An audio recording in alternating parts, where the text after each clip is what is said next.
অশ্বমেধ পর্ব।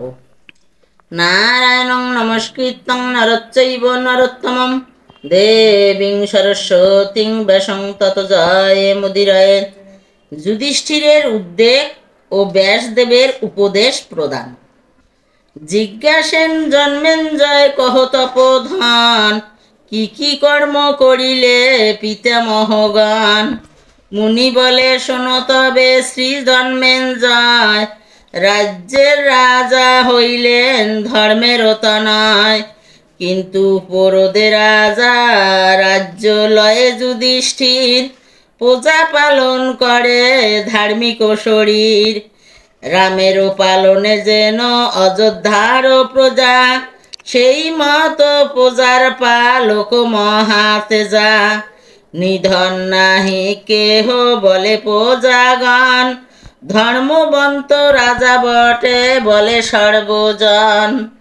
রাজ্যভোগ যুধিষ্ঠির না চাহেন মনে, সদাই থাকেন ধর্ম বীরসবদনে। ভীমার্জুন সহদেব নকুল সুমতি, লইয়া করেন যুক্তি ধর্ম নরপতি।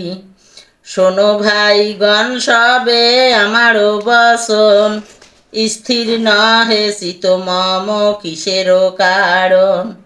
রাজ্য ধন দেখি মোর মনে নাহি প্রীতি, সতত চঞ্চল চিত সদা হয় ভীতি।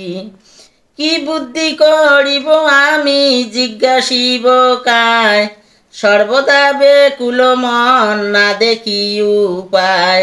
নাহেরি নয়নে মোর কৃষ্ণ কালা সাদে, চঞ্চল চক্ষের চিত্ত প্রাণ সদা কাঁদে। দ্বারকা নগরে তিনি গেলেন সম্প্রতি, আরে কি করিবে দয়া পাণ্ডবের প্রতি।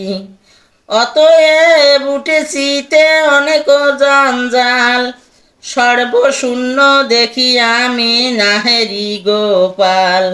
অর্জুন বলেন চিন্তা না করো রাজন, আসিবেন কৃষ্ণ তুমি করিলে স্মরণ।